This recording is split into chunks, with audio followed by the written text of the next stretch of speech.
Hello everyone, welcome back to my channel. Today let's talk about the books I hope to read during the month of March. So this is coming out a little late.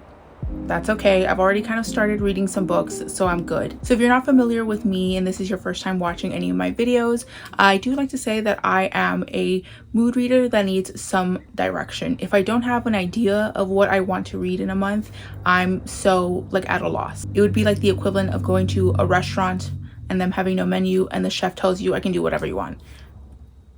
That's no guidance whatsoever. I don't know what you're good at. So I do have some reading goals that I did establish at the beginning of the year, and the first one is to continue on / finish series. So I do have a couple series here that are kind of calling out to me at the moment. So the first series I have is Keeper of the Lost Cities. This is the second book, Exile. I've actually read the series, or at least the first few books in the series, a couple years ago. I don't really remember much, so I picked up book 1 in January.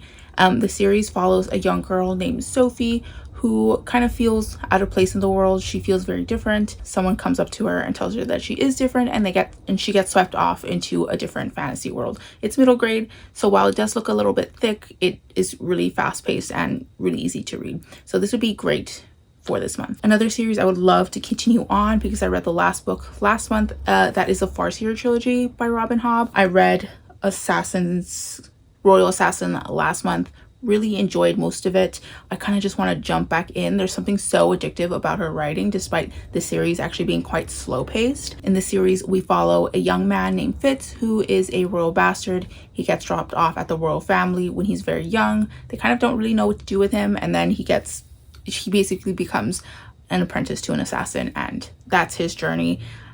A lot of ups and mostly downs, but I'm so into Fitz's whole life at this point. The series I am eager to finish, which is why it's on this list. I did not love book 2, and I did really like book 1. That is the Southern Reach trilogy by Jeff Vandermeer. I only need to read Acceptance.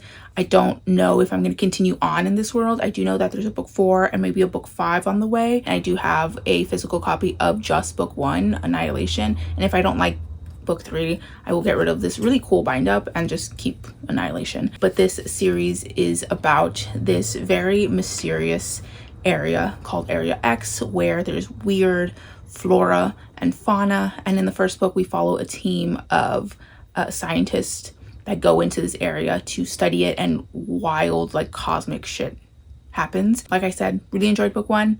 I just kind of want to finish up this trilogy and have it off my shelves and complete my goal of finishing series. This next book is one that I want to read right now, but I'm holding off for different reasons.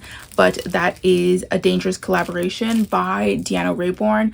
I got this off Pango, and the person who sent it to me wrapped it up really nicely, and I didn't want to take it apart quite yet until I actually start reading this book.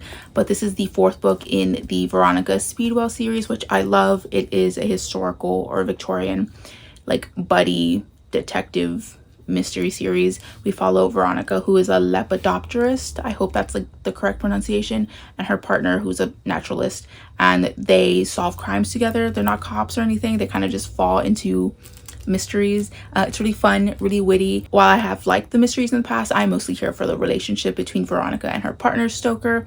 It's very much like a slow burn, and I really love it. Book 3 I absolutely adored, so I really do want to just jump right into this, but I'm in the mood for something else at the moment. But this is priority for me. Something else that I wanted to do this year is to read at least one nonfiction and one classic each month. Gonna be honest, I'm not doing the best with that one, but it's okay. We still have time in the year. I still have Blitz, Drugs in the Third Reich by Norman Ohler. This is one that's been on my TBR for a few months already. This is quite self-explanatory. It is about the rampant drug use in the Third Reich amongst Hitler and his close cabinet of people, I guess. Very interesting subject. I feel like I'm gonna have to do some sort of reward system for nonfiction, read a chapter in a book and I read 10 pages of a nonfiction, read another chapter in a book, read another 10 pages or something like that, to kind of motivate myself to pick up nonfiction, because while I want to read nonfiction, I always want to read fantasy, sci-fi, or horror more, So as far as the classic of the month, it is the same one that it has been the last few months, and that is Emma again, I'm probably gonna have to do something to motivate myself to read this. I do really like Pride and Prejudice. I will actually want to do a reread of that as well. But I feel like I might be an Emma girl more, the way people talk about this book. I don't know. It's supposed to be really funny.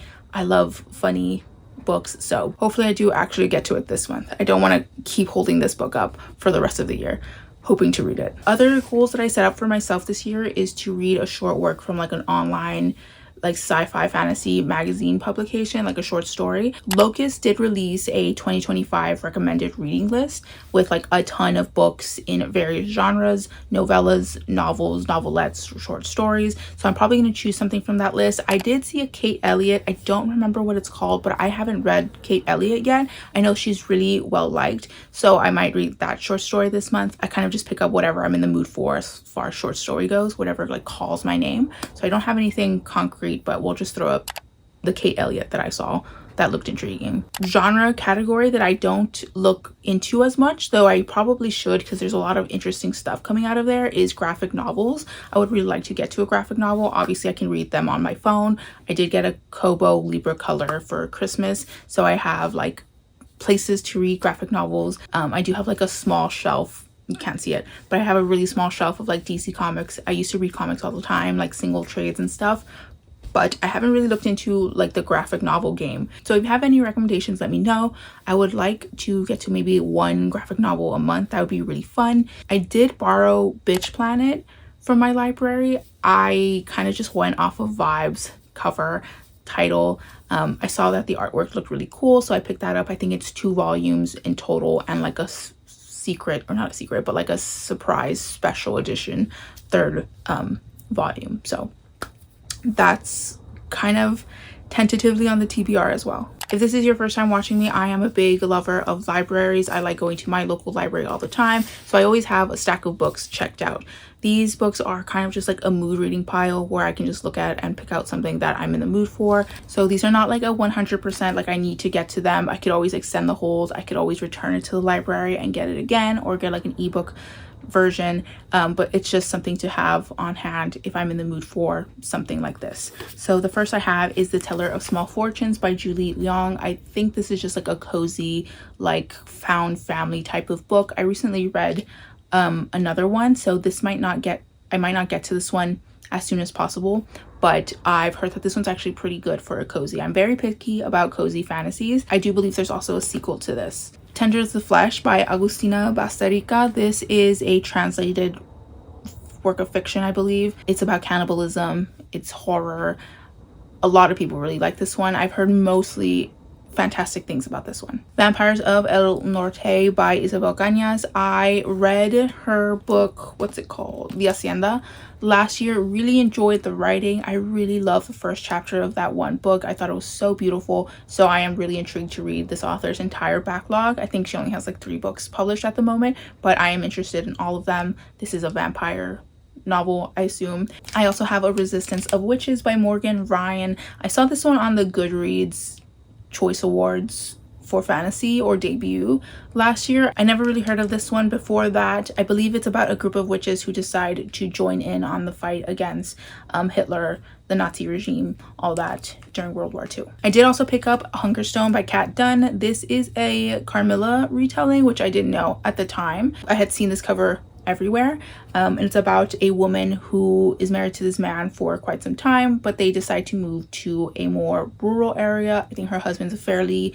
wealthy gentleman, but they move to a more rural area, and something very similar to Carmilla happens, where like a woman arrives on her doorstep, and thus the story starts. So this would be really fun to read. I don't have a ton of horror. Well, I say that I have a lot of gothic-y stuff on the TBR, I suppose. I haven't read a lot of horror this year so far, so this might be something fun to pick up soon. And the last book that I have checked out from my library is The Seventh Veil of Salome by Silvia Moreno Garcia. I really love this author. I've been trying to not binge through all of her work, which is why it's taken me a while to get to this one, but I believe we follow a young woman who is cast in this... Are they really cutting the grass right now? The neighbor just started cutting their grass, and I don't want to keep sitting here waiting for him to finish, so sorry if you hear that and it bothers you. can't really do much about that, unfortunately. In this book, we follow the casting of a very coveted role of Salome, and the director casts a kind of like young, unknown Mexican ingenue, and we follow her story. We also follow someone like a white woman in Hollywood that really wanted this role, and then we follow the actual real life inspiration of Salome. So I think it's 3 different perspectives, and maybe how they come together, I'm not quite sure, but it does take place in like 1950s Hollywood, which I've had some success with, like Hollywood stories. So that is my TBR. I know it looks really ambitious, but like I said before, I need a little bit of guidance. So as opposed to looking at the hundreds of books on my shelves behind me, I would rather look at a kind of small curated section of books and choosing from there. It's much better on me. It's much better on my brain, organization, that kind of thing. Here is the pile. I don't think it's that bad. Honestly, I've been reading about 7 or so books a month, even in February. Granted, a lot of the books I read in February were novellas and short stories, but that's okay. I still think I could get to at least half of these. I think that's an accomplishment. I never feel guilty about not finishing a TBR or anything like that. I don't feel guilty about any of my reading habits. No, I'm not going to do that. Let me know what you think about these selection of books. Have you read any of these? Interested in reading any of these? Have you disliked any of these? What's on your TBR for this month? I'd like to hear anything you have to say in the comment section down below. I will also link my social medias down below, as well as some far more important links. Feel free to like, dislike, comment, or subscribe, or do neither. It's all cool with me. If you don't know what to say, just leave an emoji. Thank you so much for watching, and I will see you in the next one. Peace.